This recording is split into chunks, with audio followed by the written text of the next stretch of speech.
Eu não mereço o amor. Eu não sou digno do teu perdão.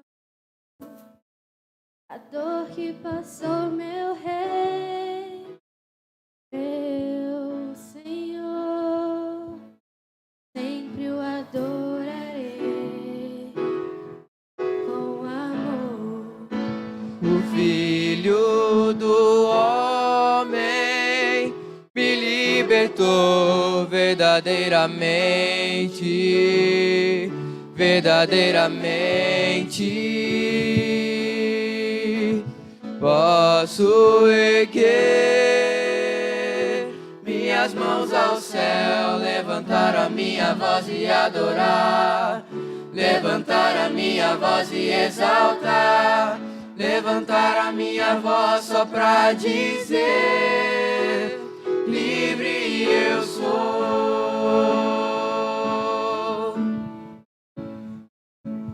Eu não mereço tanto amor, eu não sou digno do seu perdão.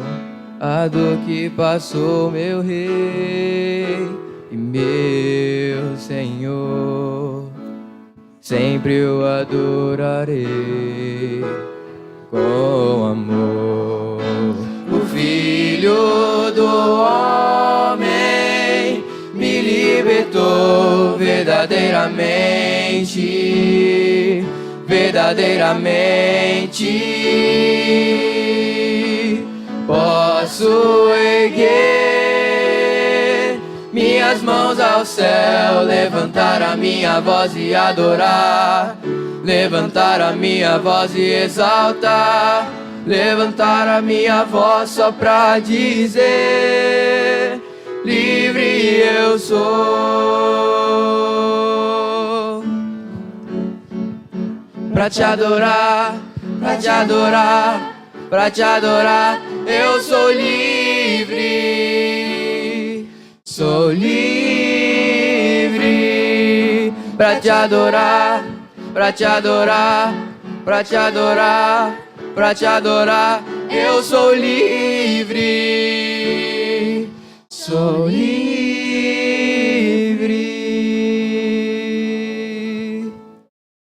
Amém.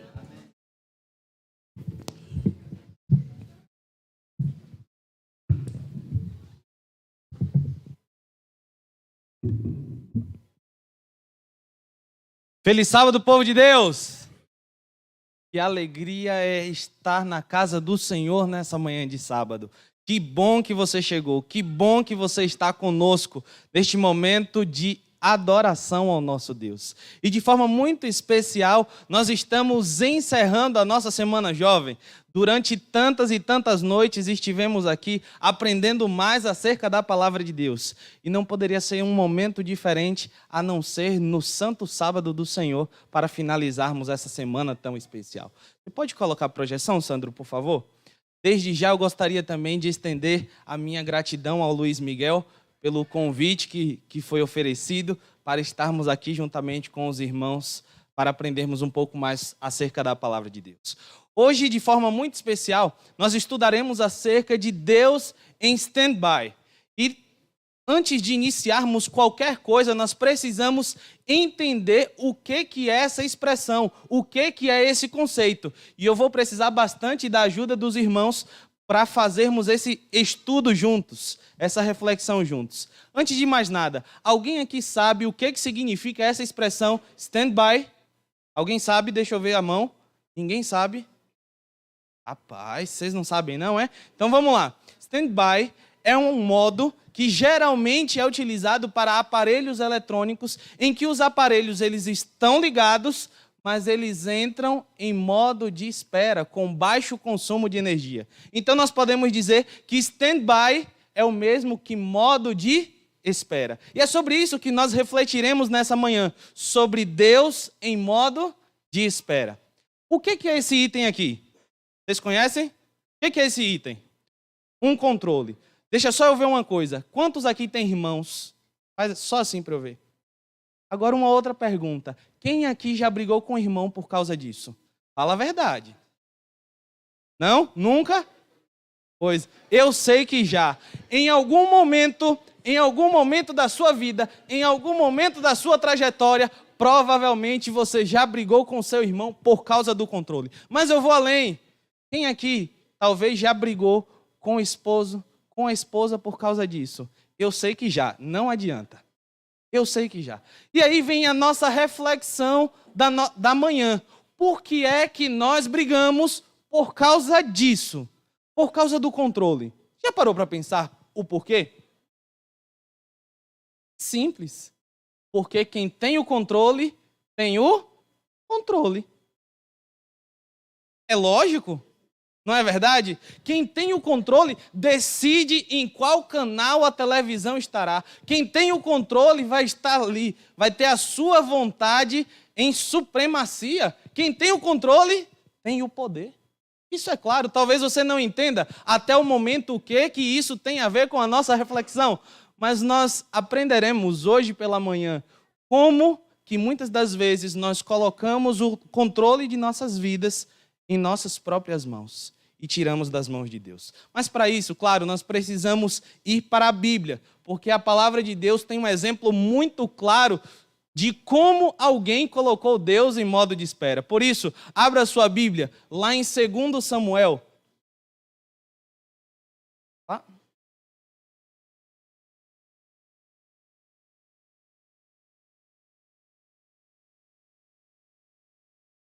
Tiraram meu controle. Tá ligado? 2 Samuel, capítulo 6. Pronto, perfeito, obrigado. 2 Samuel, capítulo 6, a partir do versículo 1. Apenas localize esse texto.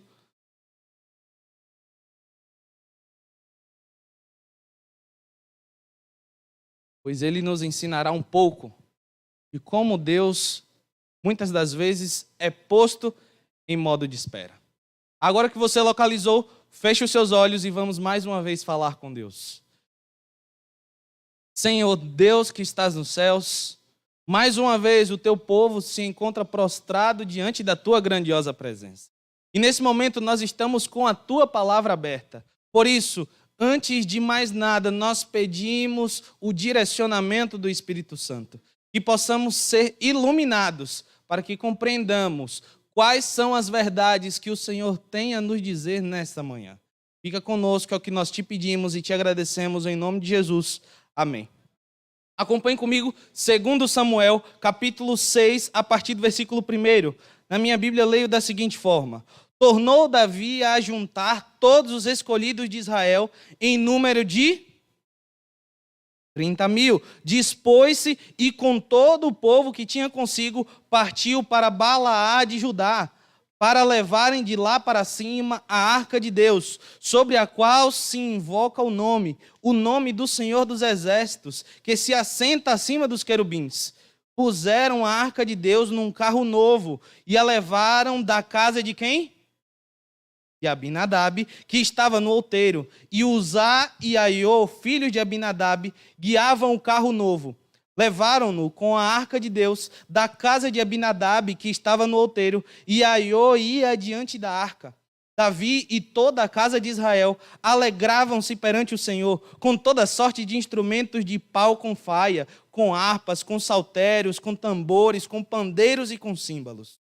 Quando chegaram à eira de Nacon, estendeu Uzá a mão à arca de Deus e a segurou, porque os bois tropeçaram. Então a ira do Senhor se acendeu contra Uzá, e Deus o feriu ali por esta irreverência, e morreu ali junto à arca de Deus. Para aqui um pouquinho, olha no fundo dos meus olhos azuis, para a gente entender melhor essa história. Esse é um dos textos que muitas das vezes, um dos textos mais incompreendidos de toda a Bíblia. Um dos textos talvez mais difíceis de serem estudados de toda a Bíblia. Porque a grande pergunta é, mas por que Uzá morreu? O relato bíblico nos diz que o rei Davi junta cerca de 30.000 homens e lá eles iriam passar com a arca. E eis que 2 grandes sacerdotes, Uzá e Aiô, estavam acompanhando o rei Davi, estavam acompanhando o povo, estavam levando a arca da aliança. Só que em determinado local, na eira de Nacon, eis que os bois tropeçam, a arca iria cair ao chão, e eis que Uzá coloca sua mão tentando parar a arca da aliança, para que a mesma não caísse. E a Bíblia diz que, naquele exato momento, Deus feriu Uzá por aquela irreverência. E Uzá ali morreu. E eu tenho certeza que quando você fez a leitura rápida desse texto, essa pergunta veio à sua mente: por que é que Uzá morreu? Poxa, mas ele estava cheio de boas intenções, era uma coisa boa que ele iria fazer, era uma boa ação. Por que é que Uzá morreu? Antes de qualquer coisa, a gente precisa conceituar algumas coisas. Esse item, que item é esse? A Arca da Aliança. E é um item especial para o nosso estudo dessa manhã. A Arca da Aliança, que ficava lá no santuário, que foi ordenada a construção pelo próprio Deus. Deus, ele chega para Moisés e diz: Moisés, você e o povo me farão um santuário para que eu possa habitar no meio de vocês. Qual era a função primordial do santuário? A presença de Deus, para que Deus habitasse no meio do povo. Todos concordam com isso? Perfeito. E a Arca da Aliança era um item muito especial que ficava no lugar santíssimo, lá naquele lugar tão especial que apenas o sumo sacerdote poderia entrar apenas uma vez por ano, no Yom Kippur. Mas quando nós paramos para pensar nesse item, nesse símbolo, e quando nós paramos para pensar nessa história, a gente precisa saber uma coisa: quem é o personagem principal dessa história. E agora eu gostaria da ajuda de vocês, eu preciso que vocês me ajudem. Quantos aqui acreditam que o personagem principal dessa história é Uzá? Levanta a mão. Não? Ok. Quantos acreditam que o personagem principal dessa história é Davi? Quantos acreditam que o personagem principal dessa história é a Arca da Aliança? Quem não acredita em nada?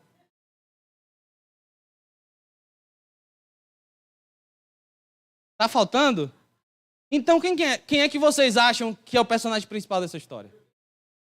Paz, que pessoal inteligente. Parabéns.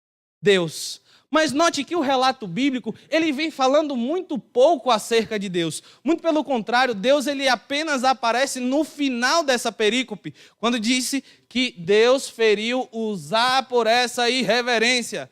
Deus ele não aparece no início, não aparece no meio da história, apenas no final dela. Mas por quê? Se Deus é o personagem da história, por que ele aparece tão pouco nesse relato? Porque nesse momento, Deus estava sendo posto em stand-by. Deus estava em modo de espera. Mas vamos entender mais algumas coisas para chegarmos no ponto crucial da nossa reflexão. O principal objetivo do santuário era para que Deus estivesse presente no meio do povo, sim ou não? A Arca da Aliança simbolizava a presença de Deus, sim ou não? Pronto. Era no topo da Arca da Aliança, entre as asas dos querubins, que era manifesta a Shekinah, a presença de Deus, sim ou não? Então Deus estava no meio do povo de Israel, sim ou não? E se Deus estava presente no meio do povo, qual era a necessidade da Arca da Aliança? Qual era a necessidade do santuário? Já parou para pensar? Tanto o santuário quanto a Arca da Aliança simbolizavam não apenas a presença de Deus, mas simbolizava a sua atuação. Era Deus dizendo: eu estou no meio de vocês e eu estou cuidando de vocês. Eu estou à frente, eu estou operando milagres.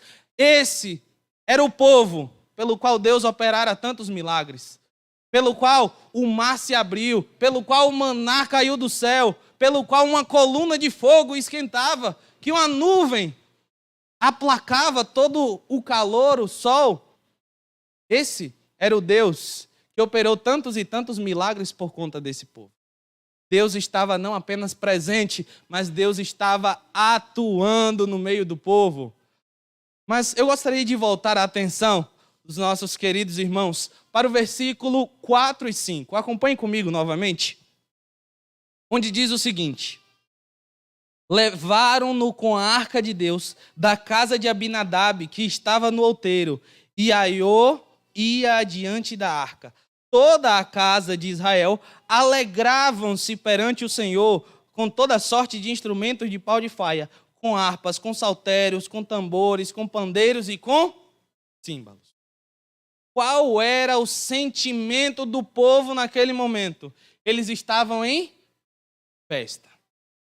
E a palavrinha que vem trazendo na minha Bíblia é alegravam-se. Esse verbo, alegravam-se. Com uma leitura rápida, parece não ser nada demais, afinal o povo estava se alegrando. O problema é que a palavra no texto original para isso é a palavra mezarraquim. E ela, sim, pode ser traduzida como alegravam-se, como no contexto de alegria. Mas essa palavra sempre estará associada com irresponsabilidade. Ou seja, o povo estava se alegrando irresponsavelmente.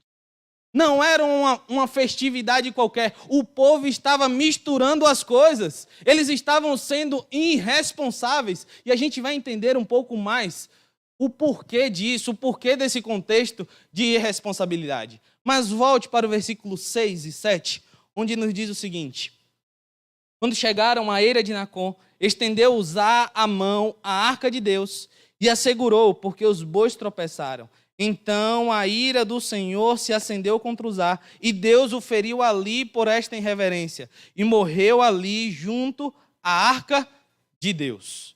Então, nesse relato, desses versos, nós percebemos que Uzá ele foi ferido, que Uzá morreu naquele mesmo lugar, sim ou não? Perfeito. Mas a pergunta é, por que Uzá morreu? Por que Uzá morreu? Essa é a pergunta central, é a pergunta-chave desse texto. A gente precisa entender isso. Por que é que Uzá morreu? É algo difícil?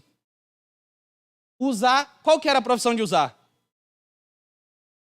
Ele era um sacerdote, certo? Sacerdote, homem de Deus, correto? E por que Deus matou o sacerdote? Alguns pontos. E para isso eu gostaria de te convidar para que você avançasse um pouco para 1 Crônicas, no capítulo 15, versículo 15, onde nos dará a primeira razão pela qual Uzá morreu. 1 Crônicas, capítulo 15, versículo 15.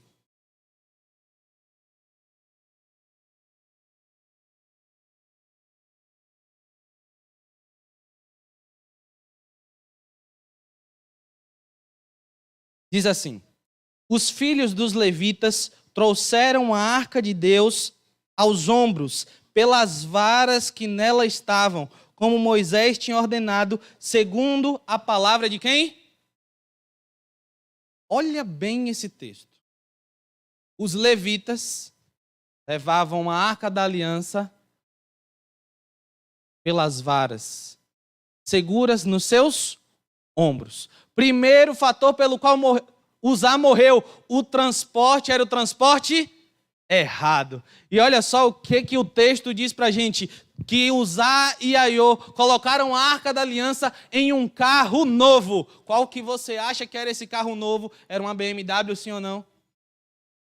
Era uma Hilux que tinha ali a carroceria, sim ou não? Era uma carroça. Carro de bois. E a pergunta é, qual foi a ordem do Senhor em relação ao transporte da Arca da Aliança? A Arca da Aliança só poderia ser transportada por levitas, seguras pelas suas varas, carregadas aos ombros. Essa era a ordem do Senhor. E o que foi que Uzá e Aiô fizeram? Colocaram a Arca da Aliança em um carro de bois. E note que foi exatamente por isso que todo o incidente aconteceu. O relato bíblico continua dizendo que os bois tropeçaram. Ou seja, se Uzá e Aiô houvessem feito de acordo com a ordenança de Deus, Uzá não teria morrido. Porque os bois não tropeçariam, ele não precisaria segurar a arca. Logo, De quem foi a culpa de tudo isso? De Uzá e de Aiô, que não fizeram o que Deus havia ordenado. Mas talvez você pense, mas só por isso? Não. Tem alguns tópicos importantes do porquê Uzá morreu. O primeiro é, Uzá e Aiô não quiseram contrariar o rei Davi. Aquela havia sido uma ordenança do rei Davi. Davi havia dito, nós passaremos adiante com a Arca da Aliança. E esse processo de levar a Arca da Aliança foi algo que os filisteus estavam acostumados a fazer. E Davi, ele dá essa ordenança. Porém, a gente precisa retomar que Uzá e Aiô, eles eram o quê? Eles eram sacerdotes. Eles sabiam que aquilo não era correto. E mesmo assim, qual foi a atitude de Uzá e Aiô? Não contrariar o rei Davi.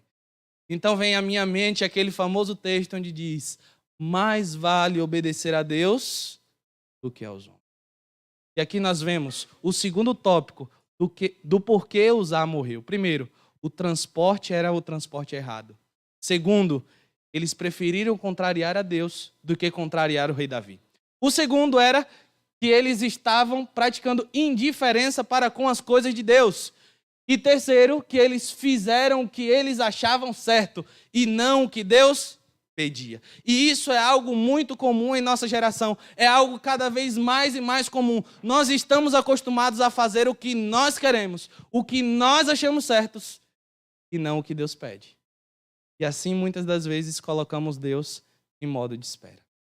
Lembre-se que tanto Uzá quanto Aiô, eles eram levitas. Eles cresceram, eles passaram toda a sua vida acostumados com o sistema do santuário, acostumados com as coisas consagradas ao Senhor. E nesse momento da história, eles esquecem tudo que eles construíram, tudo que eles passaram durante toda a sua vida e colocam a sua opinião pessoal, o seu querer acima de qualquer outra coisa.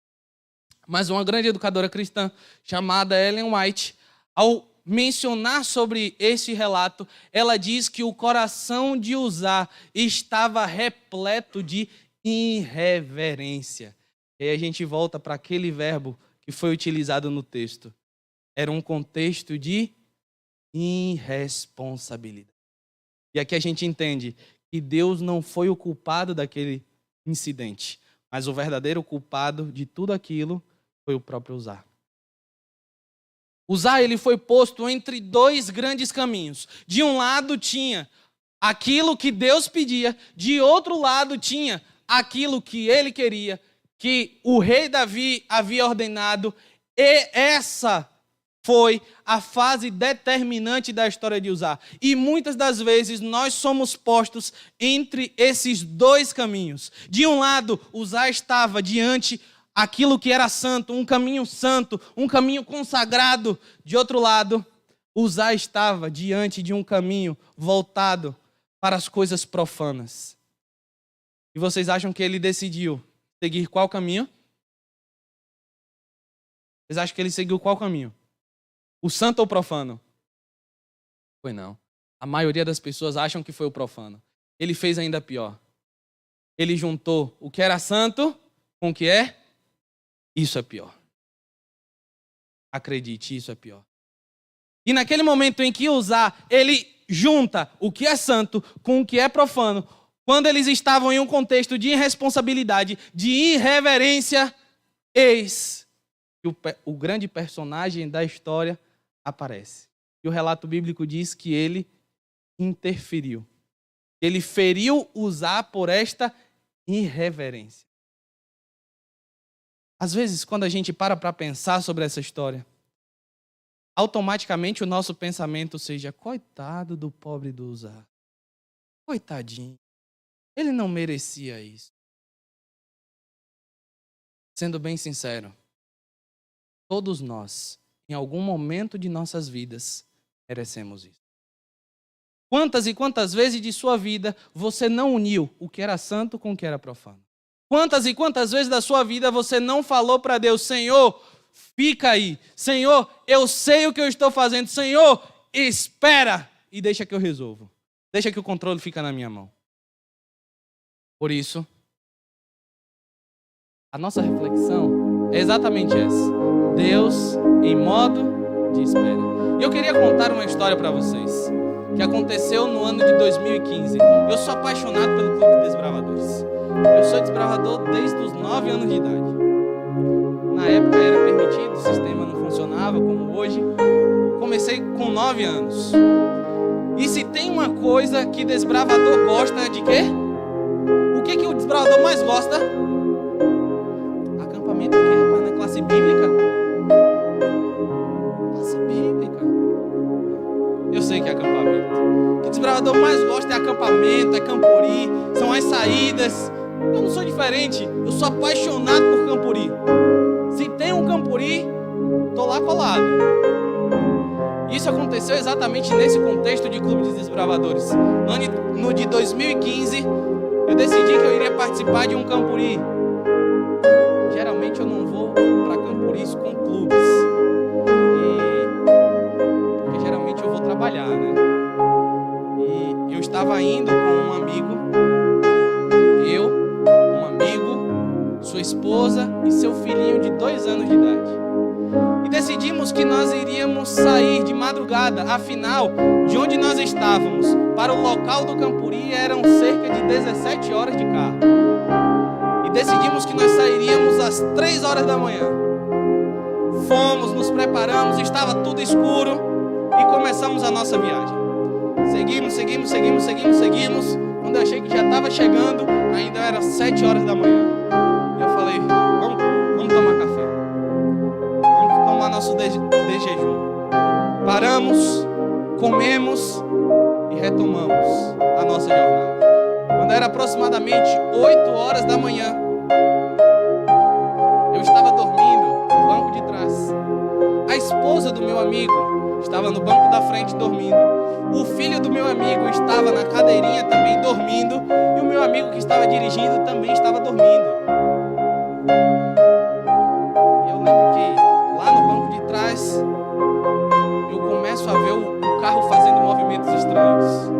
E vai de um lado, vai pro outro. E o abençoado acordou. Claro, eu estou contando com todos esses detalhes, mas na hora foi tão rápido. Ele acordou e na hora ele travou no volante e tentou, mas o carro já estava jogando de um lado para o outro.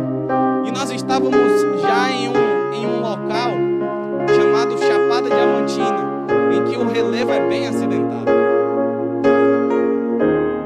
E o carro jogando de um lado para o outro, de um lado para o outro. Não teve tanto tempo assim não. Mas quando eu me dei conta, nós já estávamos capotando. E o carro girando, eu não sei quantas vezes ele capotou. O grande problema é que na nossa lateral era um precipício. E a vegetação era a famosa caatinga. Era uma vegetação rasteira. E era só o precipício. O carro perdeu o controle, saiu capotando, foi pelo acostamento e caiu. Só que diante de toda aquela vegetação, tinha uma única árvore. Não se acha árvores grandes naquela vegetação. Tinha apenas uma única árvore e foi a única árvore que parou o carro. Quando o carro parou, o filho de apenas 2 anos do meu colega acordou e disse: papai, chegamos. O grande problema é que a esposa do meu amigo tirou o cinto de segurança para conseguir dormir numa posição melhor.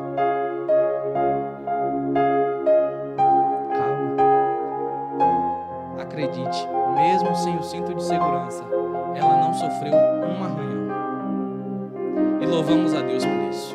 Quando a Polícia Rodoviária Federal chegou ao local, eles disseram: vocês passaram por um milagre. É um milagre o que aconteceu aqui e nós temos plena convicção de que realmente aquela árvore foi posta pelo anjo do Senhor para nos segurar. Porque senão, não estaria aqui para contar essa história para vocês. Aqui foi um pouquinho de como o carro ficou. Só um pouquinho. E essa aqui foi a porta em que eu estava. Foi onde sofreu o maior impacto. E você deve estar pensando: rapaz, que coisa traumatizante. E eles voltaram para cá. Não, nós pegamos carona com um caminhoneiro. Janeiro e fomos até o Campuri. Mas, irmãos, naquele ano, em 2015, eu não estava em uma boa fase da minha vida. Muito pelo contrário, era um período em que eu estava distante de Deus. Era um período em que eu estava acariciando os meus pecados. Era um período em que eu estava deixando a minha vida devocional de lado.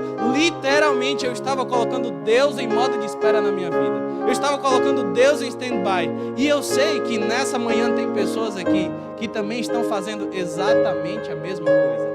Mas através desse acidente, eu vi uma nova oportunidade. Eu vi Deus dizendo para mim: filho, ainda dá tempo de voltar. Filho, ainda dá tempo de fazer diferente. Para de me colocar em modo de espera. Deixa eu atuar na sua vida. Deixa eu segurar o controle. Me deixe ser o seu Deus. E a partir daquele momento, eu fiz um acordo com Deus. Senhor, a partir de hoje, eu viverei para falar do que o Senhor fez na minha vida. Eu viverei para falar de quando o Senhor me tirou das trevas para a sua maravilhosa luz. Por isso, não dá para vivermos assim. Não dá para vivermos colocando Deus em modo de espera. Não dá para viver dizendo: amanhã eu faço meu devocional. Não dá para viver dizendo: amanhã eu abandono o meu pecado. O dia é hoje.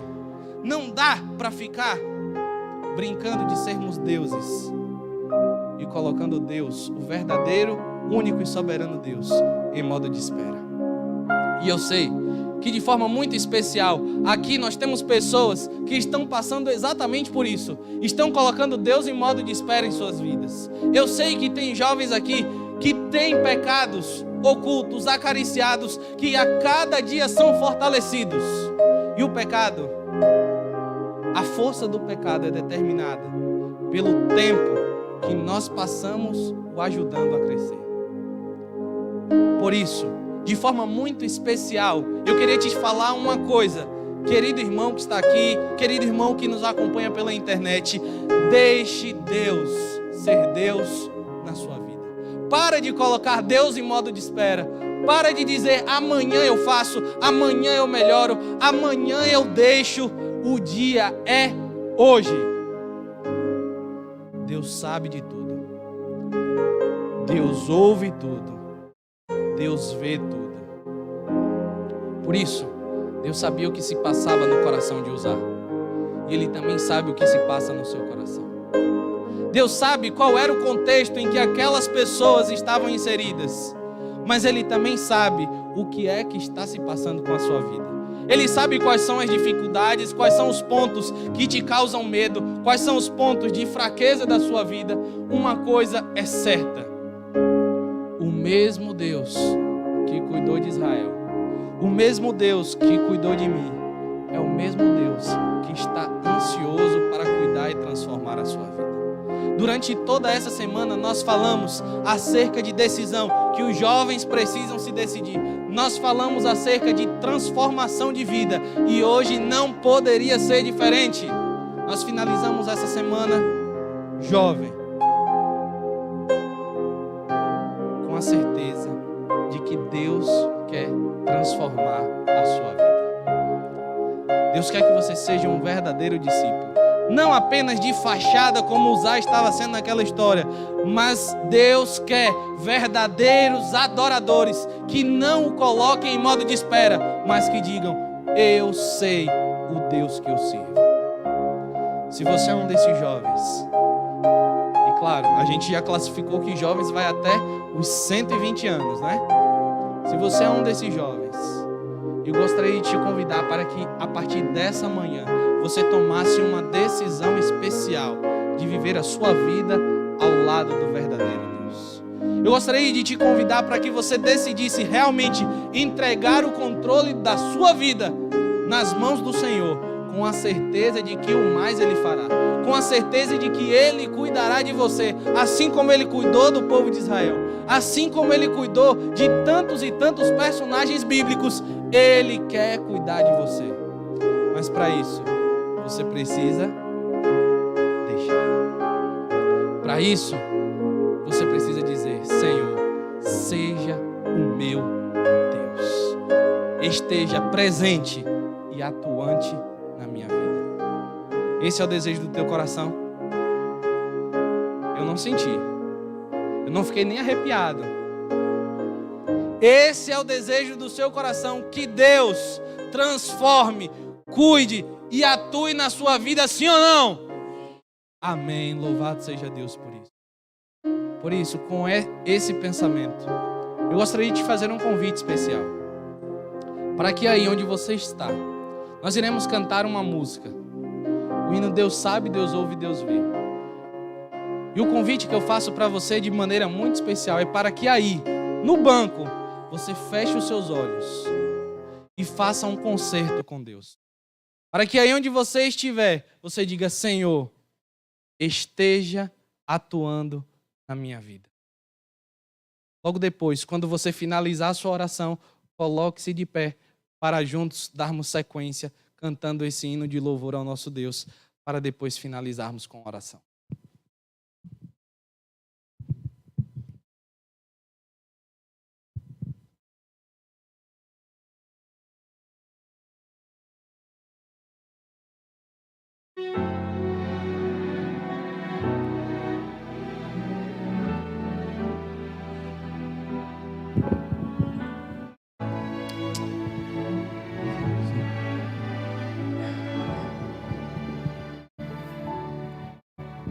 Você que se sente pequeno,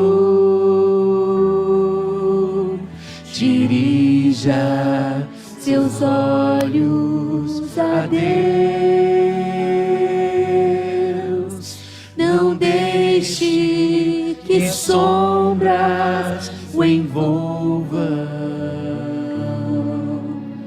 Entregue sua vida a Deus. Deus sabe o que vai dentro da alma. Deus ouve a oração suplicante. Deus vê sua angústia e o acalma. Deus faz de você um gigante.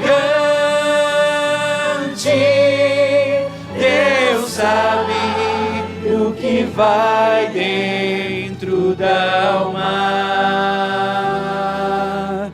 Deus ouve a oração suplicante.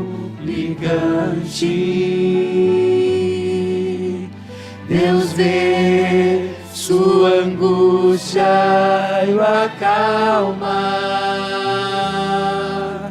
Deus sabe, Deus ouve, Deus vê. Se a vida levou os castelos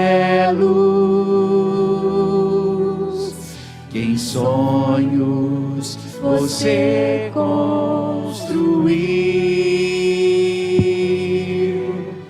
não dê por vencido seus planos. Entregue seus planos a Deus. Deus sabe o que vai dentro da alma. Deus ouve a oração suplicante.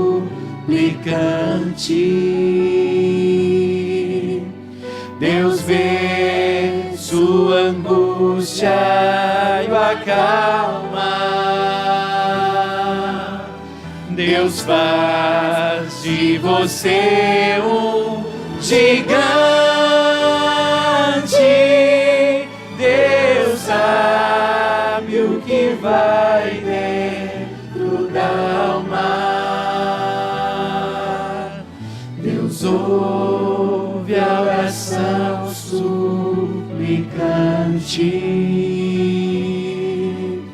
Deus vê sua angústia eu acalmar.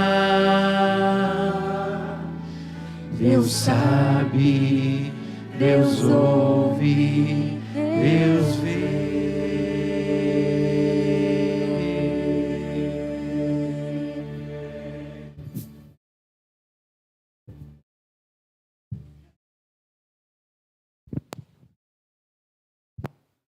Soberano e grandioso Deus, mais uma vez estamos diante da Tua presença, reconhecendo que Tu és o único, verdadeiro e suficiente Deus.